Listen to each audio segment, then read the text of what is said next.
For centuries, the Ivy League has safeguarded their exclusivity, turning admission into a symbol of success, like VIP clubs in education. It's not just about academics, it's about status, prestige, bragging rights, and for some, a pathway to climb the social ladder.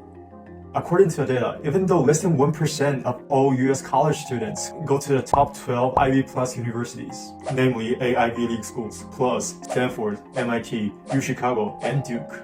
These institutions have huge impact on American society. About 12% of Fortune 500 CEOs, 25% of US senators, and 13% of the top 0.1% earners attended those schools. Today, we are exploring the pinnacle of higher education, the Ivy League, where 1 year of education costs more than an Hermes Birkin bag.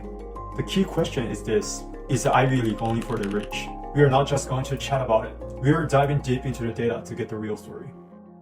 Opportunity Insights, a team of economists from the Ivy League, has analyzed millions of samples to study the inequality within the elite higher education system. And I will walk you guys through some of the most recent valuable insights. Here's the insights from the 2017 study of the Opportunity Insights. The first insight is median parent income.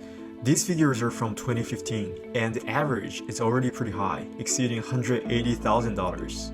If we consider inflation and adjust it to today's value, it will look like this. The average parent income is about $230,000, which is astonishing. The second insight is income distribution among Ivy League students. The first graph shows what percentage of Ivy League students are from the top 1% income bracket, earning more than $600,000 a year in 2015. In today's value, it's more than $800,000 a year. Dartmouth has more than 20%, and the average is 16.6%. The second graph indicates the percentage of Ivy League students from the top 20% income bracket, earning more than $110,000 a year in 2015, equivalent to more than $140,000 in current value. On average, 68% of Ivy League students come from affluent families, and only less than 1/3 of students come from families making less than around $140,000 a year. The third graph shows the percentage of Ivy League students from the bottom 20% income bracket, earning less than $20,000 a year in 2015, which is around $25,000 in today's value. These are the people known as the underprivileged, and the average percentage is 3.5%, which is very low. The third one is that 5 out of 8 Ivy League schools, Dartmouth, Princeton, Yale, UPenn, and Brown, have more students from the top 1% income bracket than the entire bottom 60% combined. The study highlights a significant disparity in access to Ivy League schools. While the top 0.1% and top 1% income bracket have over 10% and 6% chances, respectively, students from the bottom 80% have less than a 1% chance of attending these Ivy League schools. Those institutions say they're trying to make it cheaper for poor families, but the truth is, they're not letting more people in.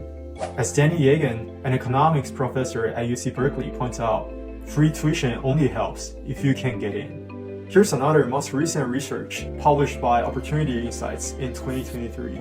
The research found that when applicants have the same SAT or ACT score, those from the top 1% of families are 34% more likely to be admitted than the average applicant. And those from the top 0.1% are more than twice as likely to get in.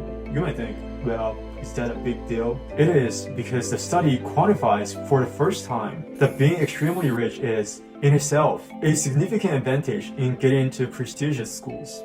The parental income distributions show that the top 1% income bracket represents 15.8% of Ivy Plus attendees, matching the combined percentage of the bottom 60% income bracket. The top 5% income bracket accounts for 41.6% Ivy Plus attendees, and the top 10% for 55.2%.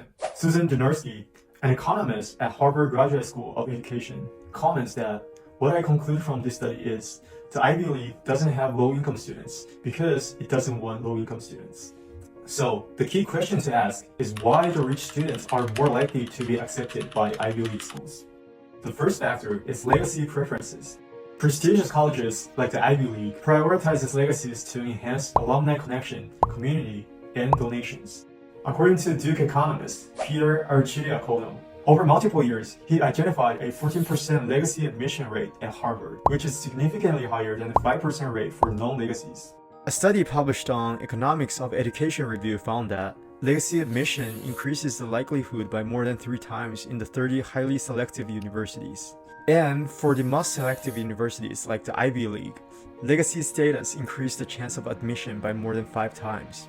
The second factor is SAT scores. Data from the 2023 Opportunity Insights study shows strong link between SAT score and parents' income. Breaking it down by income groups, if you are in the bottom 20%, your chance of scoring above 1300 is only 2.4%. Middle class, less than 5%.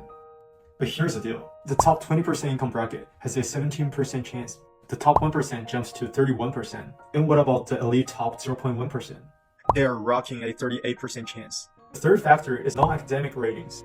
According to the Opportunity Insights research, the students from the top 1% family received significantly higher non-academic ratings. And admissions committees favor students from private schools, giving them twice the admission rate compared to similar students from public schools. So, is Ivy League only for the rich? Here's my answer.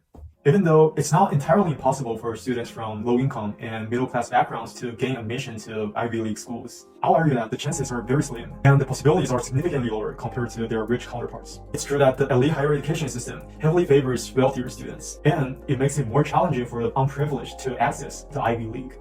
As Raj Chetty, a professor of economics at Harvard and the director of Opportunity Insights, asked, are these highly selective private colleges in America taking kids from very high-income, influential families and basically channeling them to remain at the top in the next generation?